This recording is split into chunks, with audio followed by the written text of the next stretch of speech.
Let's learn how to see birthdays on Snapchat. If you want to know when someone's birthday is and wish them a happy birthday, but don't know how, you don't have to worry anymore. After you watch this video to the end, you'll know how to do it. The first thing you need to do is open the Snapchat app.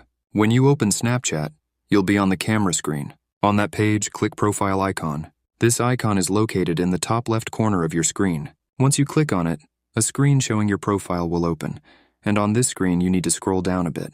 When you scroll down, you'll see the My Friends option, which you need to click on. Clicking on this will open a screen with a list of all your friends on Snapchat. From this list, you need to find the friend whose birthday you want to see. When you find them, click on their profile icon. Once you click on it, a screen showing their profile will open, and on this screen you will see their birthday. The birthday is located in the middle left side of the screen, marked with a red balloon. That's how you can see the birthday of one friend.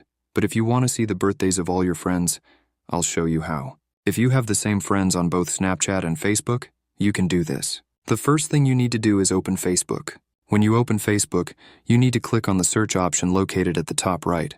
When the search bar opens, type in birthdays and click on the result that appears. This will open a screen showing the birthdays of your friends. That's how you successfully see their birthdays, and now you can wish them a happy birthday. So thanks for watching. See you in the next video.